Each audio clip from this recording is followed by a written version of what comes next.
Hello, my name is Max and welcome to 5 games I've played Pandemic Special. Yes, I've played 5 different pandemic games. We'll talk about it. And I'm going to rank them here. Well, not rank them, I'm going to talk about them here, rate them, and well, it is a ranking because I start off with the one that I like the least. And it's actually one that I own. So we were at a pandemic game night, where we get to play a few different pandemic games. And we also could win one. And one that my wife actually managed to win is Rapid Response. So this is a real-time game, I believe is the mechanic. You have an hourglass that's rolling down, and if that ever runs out, or your time runs out, not the hourglass, you lose. And besides that, also if you accumulate too much trash, I believe is the mechanic, you also lose. So yeah, basically in this game you are trying to have a rapid response to natural disasters around the world. So draw up a city cards. I believe you start with 3 and then you draw some up.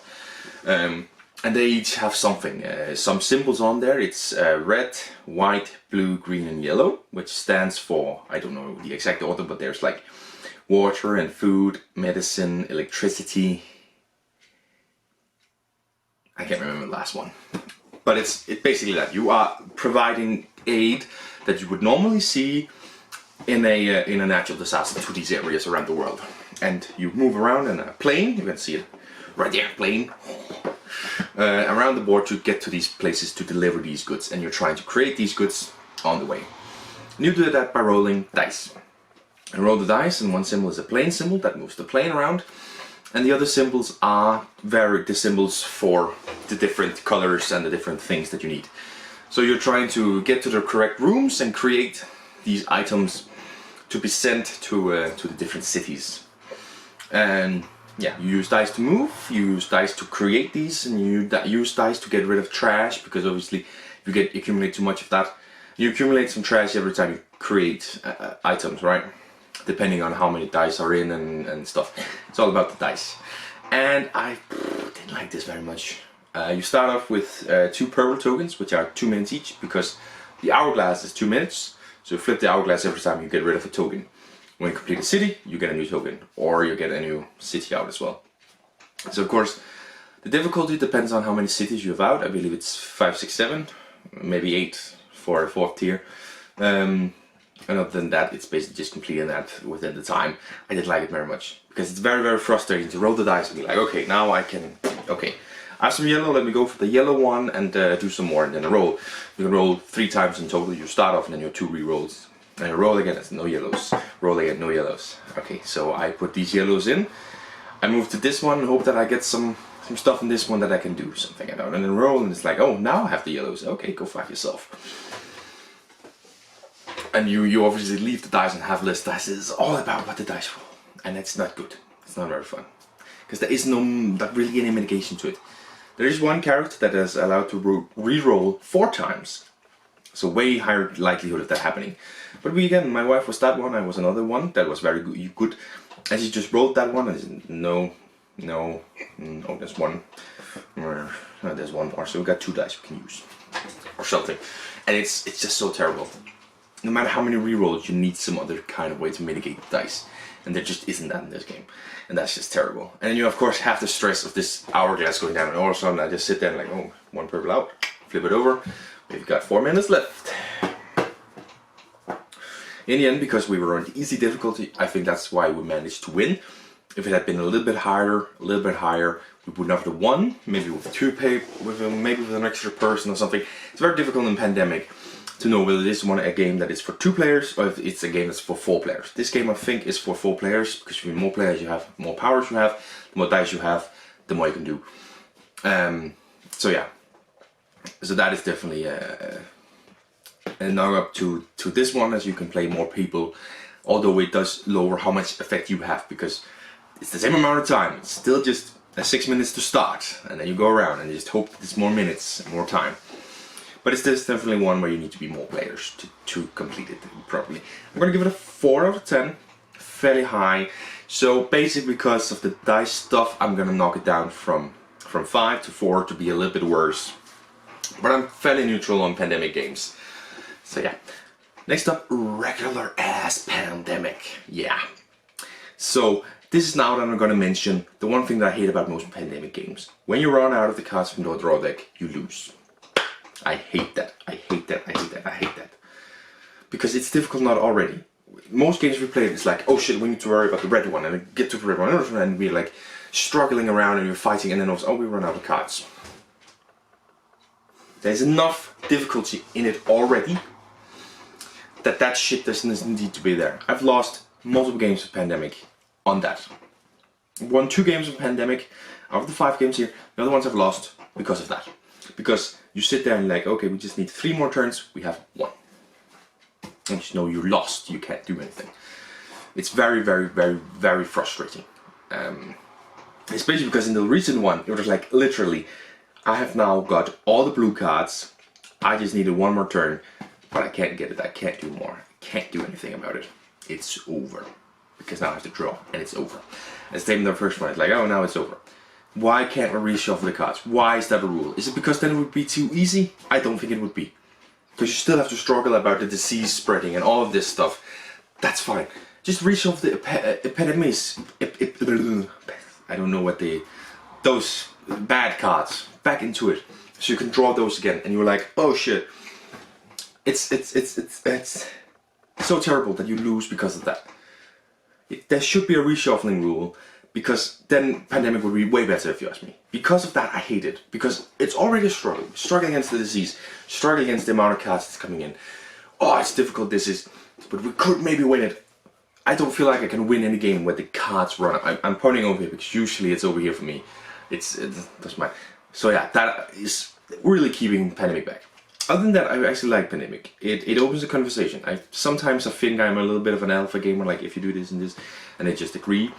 But in most games we've sat there and discussed, like, I have these cards, I could do this, but what do you think? And we have had a discussion going, which is why also one thing down for rapid response, there isn't a conversation. Somebody's going to be an alpha gamer. That someone is going to be me.